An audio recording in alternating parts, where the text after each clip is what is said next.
மரியம். மரியம் சூறாவிலும் எக்கச்சக்கமான அத்தாட்சிகள், எக்கச்சக்கமான அதிசயங்கள், அதை அல்லாஹு தஆலா மரியம் சூறாவிலே பேசுகிறான். மரியம் அலைஹிஸ்ஸலாம் உள்ளபடியே ஒரு அத்தாட்சிகளின் மொத்த உருவம் அவர்கள். காரணம், உலகத்தின் நியதி ஆணும் பெண்ணும் சேர்ந்து அதற்கு பிறகு அந்த பெண்ணின் கருவுக்குள்ளே ஆணின் இந்திரியம் போய் அது ஒரு குறிப்பிட்ட நாட்கள் தங்கி அதற்கு பிறகுதான் அது ஒரு உயிர் பெற்று குழந்தையாக வெளியே வரும். இதுதான் உலகம் தோன்றிய நாள் முதல் இன்று வரை நடக்கக்கூடிய இயற்கை. ஆனால் இதை உடைத்து காட்ட வேண்டும் என்று அல்லாஹ் நினைத்தான். இது ஒரு காரணம், அவ்வளவுதான். ஆண் பெண் சேர்க்கை என்பது ஒரு காரணம். ஒரு புது உயிர் வருவதற்கு ஆணும் பெண்ணும் தாம்பத்தியம் இருக்க வேண்டும் என்பது ஒரு காரணம், அவ்வளவுதான். அல்லாஹுவாகிய நானே படைப்பாளன்.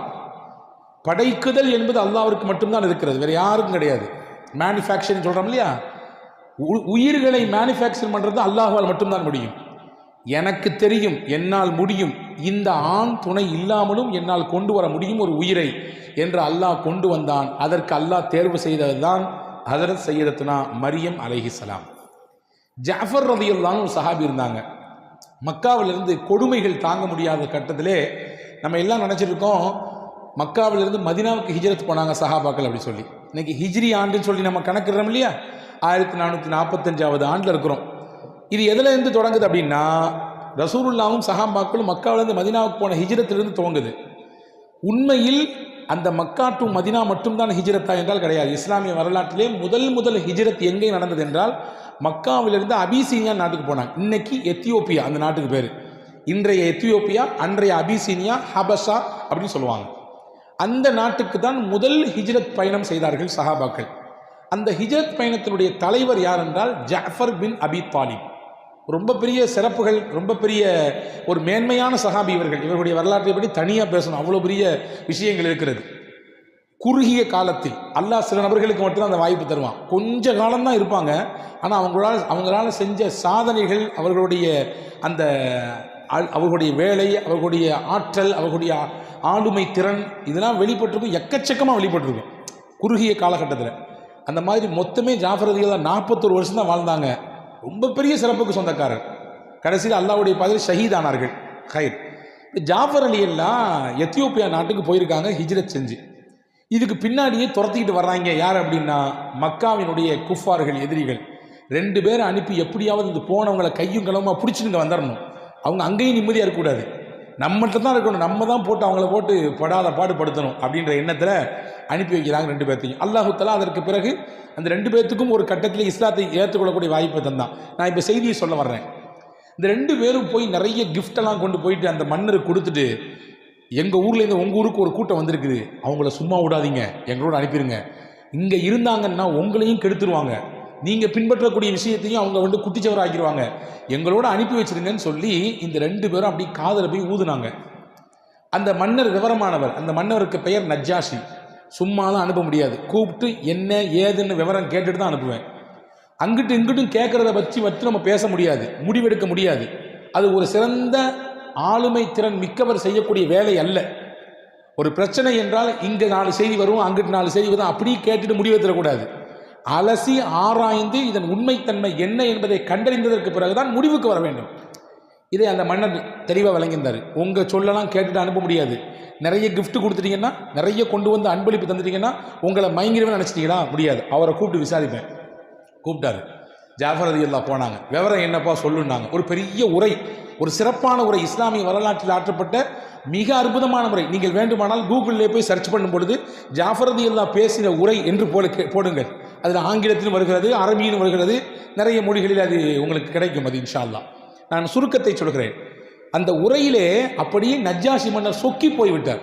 என்ன அற்புதமான ஒரு வழிகாட்டுதல், இந்த மனிதரையா நீங்கள் பின்பற்றுகிறீர்கள் என்று சொக்கிய அந்த மன்னர், அந்த முகம்மதுன்னு சொல்றீங்களப்பா, அவர் ஏதாவது வேத செய்தி கொண்டு வந்திருக்காரா, ஓதி காட்ட ஏதாவது இருந்தா அப்படின்னு சொன்னார். ஜாஃபர் ரலியல்லாஹு அப்பொழுது ஓதி காட்டிய வசனம் தான் இன்னைக்கு நம்ம ஓதன மரியம் அத்தியாயம். மரியம் அத்தியாயத்தினுடைய முதல் 5-6 வசனங்களை ஓதினாரு. இந்த ஆயத்தை ஓதன உடனே நஜ்ஜாஷி மன்னர் கண்ணிலிருந்து பொல பொல பொலன்னு தண்ணி கொட்டுது. இந்த வசனங்களை கேட்டவுன்னு அவரால் ஜீரணிக்க முடியல, உடல்லாம் நடுங்குது. அவர் நீல தாடி வைத்திருந்தாராம். வரலாற்றில் எழுதுறாங்க, அவர் தாடி நினைந்து தாடியிலிருந்து தண்ணி சொட்டியதாம். அப்போ எவ்வளோ தான் அழுதுருப்பான்னு பார்த்துங்க. இந்த வசனங்களை கேட்டுவிட்டு அழுதார். இன்னும் கொஞ்சம் ஓதுனாங்க ஜாஃபர் ரலியல்லாஹு. கடைசியில் சொன்னார், சத்தியம் சத்தியம், இந்த வேத செய்தியை எங்கிருந்து வந்தது என்று நான் புரிந்து கொண்டேன். மூசாவுக்கு எந்த செய்தி வந்ததோ அதே ஒளியிலிருந்து தான், அதே விளக்கிலிருந்து தான் முகம்மதிற்கும் செய்தி வந்திருக்கிறது என்றார். அப்படின்னா என்ன அர்த்தம்? ஏக இறைவன் அல்லாஹ் தான் அவன் கொடுத்த செய்தி தான் ஒத்துக்கொண்டார். வந்தவர்கள் 2 பேரும் பின்வாங்கி போனார்கள். அந்த வரலாறு இன்னும் நீளுகிறது. இங்கே நான் சொல்ல வரக்கூடிய செய்தி என்னவென்றால், மரியம் அத்தியாயம் என்பது ஒரு மகத்தான ஒரு நாட்டினுடைய மன்னரினுடைய கல்பையே உலுக்கிறது. மன்னரின் கல்பை உலுக்கியது, கல்பை மாற்றம் ஏற்படுது. வரலாற்றில் எழுதுறாங்க, இந்த அத்தியாயத்தை கேட்டார், சிந்திக்க தொடங்கினார். முஹம்மது ஸல்லல்லாஹு அலைஹி வஸல்லம் அவர்கள் கொண்டு வந்த மார்க்கத்தை நோக்கி அவருடைய பார்வை நீண்டது. ஒரு கட்டத்தில் இஸ்லாத்தை ஏற்றுக்கொண்டார். ரசூலுல்லாஹ் அவருடைய வஃபாத்துக்காண்டி ஜனாசா தொழ வச்சாங்க எல்லாம் வருது. அந்த அளவுக்கு சிறப்பான அத்தியாயம் மரியம் அத்தியாயம். மரியம் அத்தியாயத்திலே எக்கச்சக்கமான செய்திகளை அல்லாஹ் சொல்கிறான். முதல் செய்தி, இன்னைக்கு சமூகத்துக்கு தேவையான செய்தி, ஜக்கரியா நபியை பற்றி அல்லாஹ் சொல்றான். ذِكْرُ رَحْمَةِ رَبِّكَ عَبْدَهُ زَكَرِيَّا. தன் அடியார் ஜக்கரியாவை பற்றி பேசக்கூடிய சில விஷயங்கள் இது என்று அல்லாஹ் துவங்குகிறான். ஜக்கரியா என்ன கேட்டார்? இறைவா, எனக்கு சந்ததி இல்லை ரப்பே, எனக்கு சந்ததியை கொடு. நான் வயதாகி போய்விட்டேன், என்னுடைய எலும்புகள் எல்லாம் அப்படியே ஆட்டம் கண்டு விட்டது. என் மனைவி மலடி என்று பெயர் எடுத்திருக்கிறாள். என் தலைமுடியெல்லாம் நரைத்து வெளுவெளு என்று ஆகிவிட்டது. 4 காரணம் சொல்றாங்க ஜக்கரியா நபி. 4 காரணத்தினாலே எனக்கு குழந்தை இல்லை, உலகம் என்னை குழந்தையற்றவர் என்று சொல்லுகிறது. ஆனாலும் நான் உன் மீது இருக்கிற நம்பிக்கை இழக்க மாட்டேன். எலும்புலாம் போச்சு, பலகீனமாகி போயிட்டேன். 2வது முடியெல்லாம் வெளுத்து போய் நல்ல வயோதிகம் அடைஞ்சிட்டேன். என் வீட்டுக்காரியை எல்லாரும் மலடின்னு சொல்றாங்க. மட்டுமல்ல, நான் அப்படியே ரொம்ப பலவீனப்பட்டவனாக இருக்கிறேன். எனவே எனக்கு வயசும் கூடுதலாக ஆகிவிட்டது. ஆனால் நான் நம்பிக்கை இழக்க மாட்டேன், நீ எனக்கு கொடுக்க வேண்டும் என்று வல்கட்டாயமாக கேட்டார். அல்லாஹ் கொடுத்தான். உலகத்திலே ஆச்சரியமான குழந்தை. பொதுவாகவே குழந்தை பிறந்தவொன்னு என்ன செய்வாங்க? முதல்ல ஒரு தண்ணியை தொட்டு வாயில் வச்சுட்டு பிஸ்மில்லா சொல்லி முகம்மதுன்னு பேரை வைப்போம்.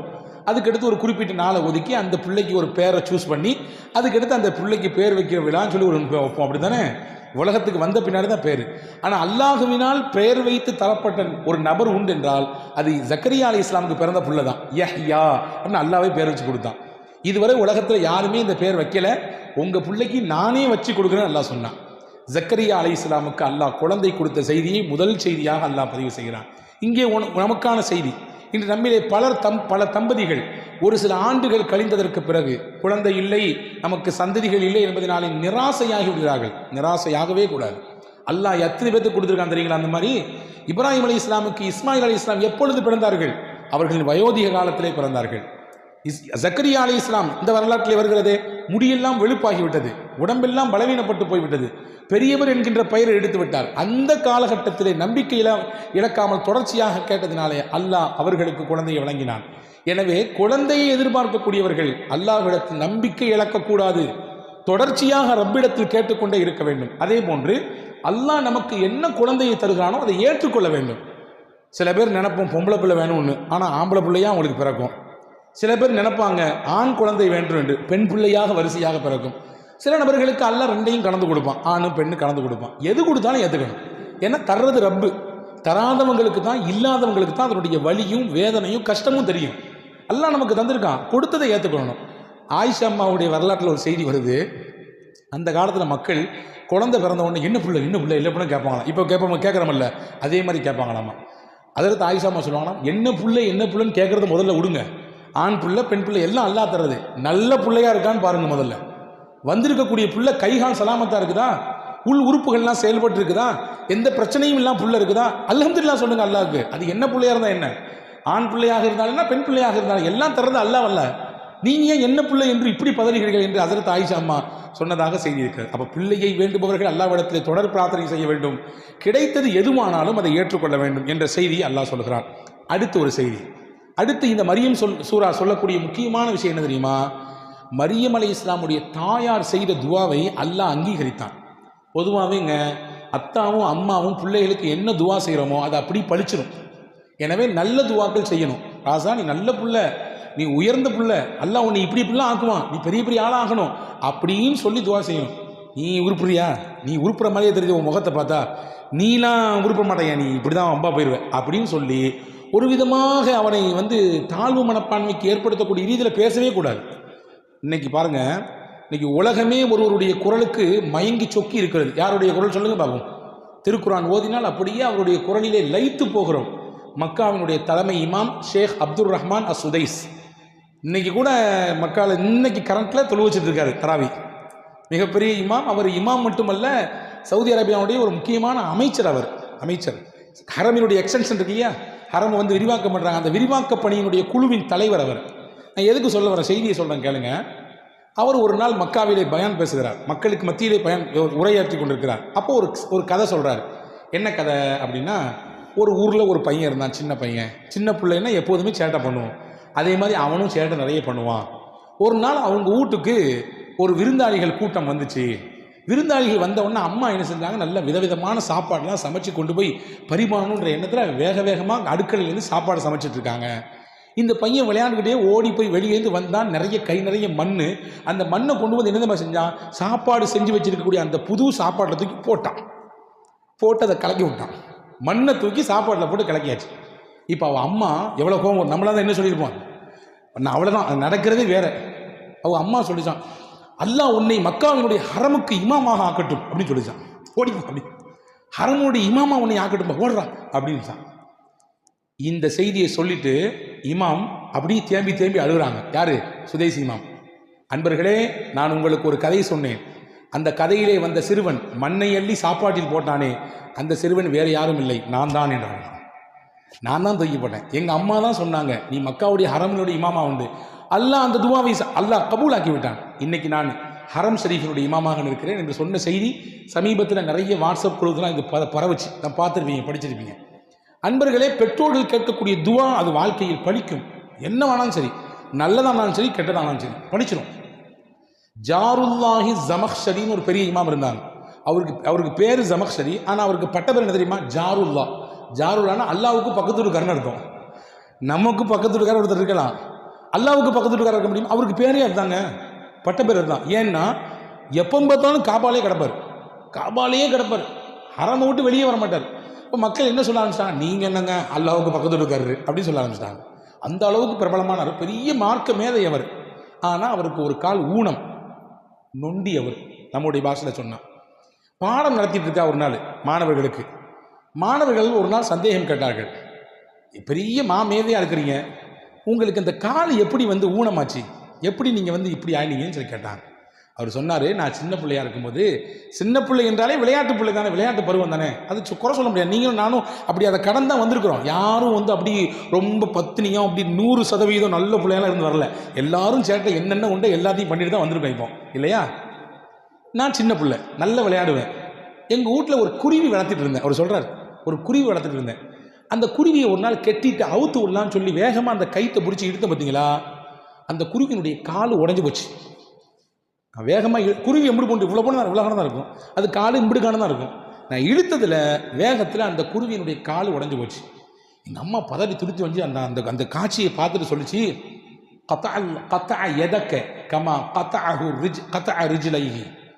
இந்த குருவியின் காலை நீ உடைத்ததை போன்று உன் காலை அல்லாஹ் உடைக்கட்டுன்னு சொல்லிச்சு. அது வேணும்லாம் சொல்லலை. எந்த பிள்ளையினுடைய காலாவது உடையட்டுன்னு அம்மா நினைக்குமா? நினைக்காது. வேகத்தில் பேசுகிற வார்த்தை, சில சமயத்தில் பேசுகிற வார்த்தை என்ன பேசணும்னு தெரியாது, எதையாவது கொட்டி தள்ளிடுவோம் கோபத்தில். சொல்கிறாங்க ஹஸரத் இமாம் ஜமக்ஷரி, நான் புகாரா தேசத்திற்கு, ரஷ்யாவில் இருக்கக்கூடிய ஒரு இடம், அது மார்க்க கல்வியை தேடி நான் பயணித்து கொண்டிருந்தேன் ஒட்டகத்திலே.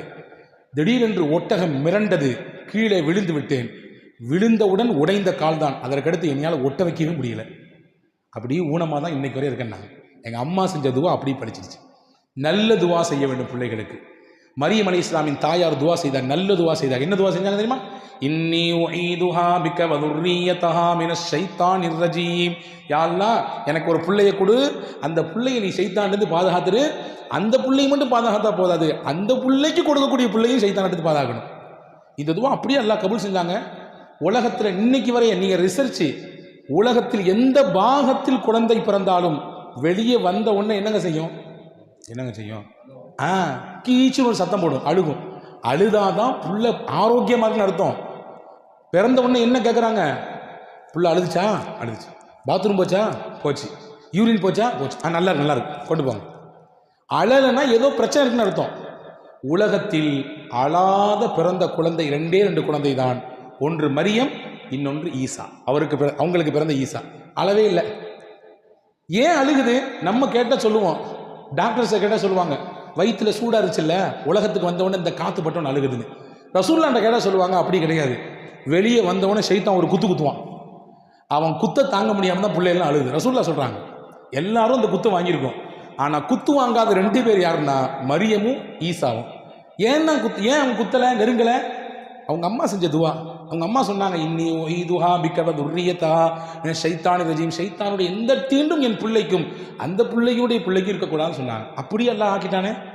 அப்போ 2வது செய்தி மரியம் அலைஹிஸ்ஸலாமுடைய அத்தியாயத்தில் நமக்கு கிடைக்கிறது, பெற்றோர்கள் நல்ல துவாக்களை பிள்ளைகளுக்கு செய்ய வேண்டும், முன்னேற்றமான துவாக்களை செய்ய வேண்டும். ரசூலுல்லாஹ் சொன்னாங்க 3 துவாக்கள் இருக்கிறது அல்லாஹ் மறுக்கவே மாட்டான்.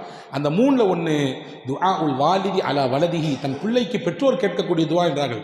நிறைய துவா செய்யணும் பிள்ளைகளுக்காண்டி, நிறைய பெற்றோர்கள் துவா செய்யணும். எதிர்த்தாப்புல இருக்கும் பொழுதும் செய்யணும், நம்ம கண்ணுக்கு பின்னாடி இருக்கும் பொழுதும் செய்யணும். இதை இந்த மரியம் அத்தியாயம் கற்றுத்தருகிறது. அதே போன்று மரியம் அலைஹிஸ்ஸலாம் மொத்த ஆச்சரியத்தின் உருவம். ஆண் துணை இல்லாமல் குழந்தை பிறந்தது. எந்த ஒரு உதவியும் இல்லாமல் அல்லாஹ் கூரையை பித்துக்கொண்டு உணவு கொடுத்தான் என்று குர்ஆனிலே அல்லாஹ் சொல்கிறான். அவர்களுக்கு பிறந்த ஈசா அலைஹிஸ்ஸலாமை குழந்தையாக இருக்கும் பொழுது அல்லாஹ் பேச வச்சான். ஏன்னா ஊரும் உலகமும் சொல்லிச்சு, என்ன மரியம் ஆம்பளை துறை இல்லாமல் புள்ள பெற்றிருக்குன்னா அப்போ ஏதோ தப்பு பண்ணிருக்குன்னு அர்த்தம்.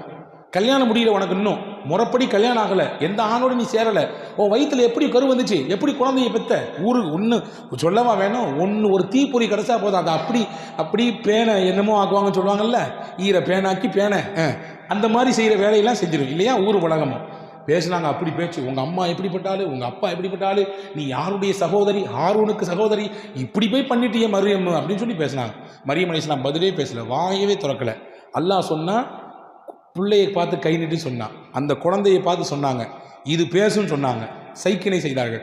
மக்கள் கேட்டார்கள், இந்த குழந்தை எப்படி பேசும், உலகத்தில் எங்க குழந்தை பேசிருக்கு, இந்த குழந்தை பேசும். மரியம் அலைஹிஸ்ஸலாம் சொன்னாங்க, பேசியது. அல்லாஹ் சொல்லுகிறான், கால இன்னி அப்துல்லா ஆத்தானியல் கிதாப வஜஅலனி நபியா, நான் அல்லாஹினுடைய அடிமை, அல்லாஹ் எனக்கு வேதத்தை தரப்போறான், என்னை நபியா அல்லாஹ் ஆக்கிட்டான்.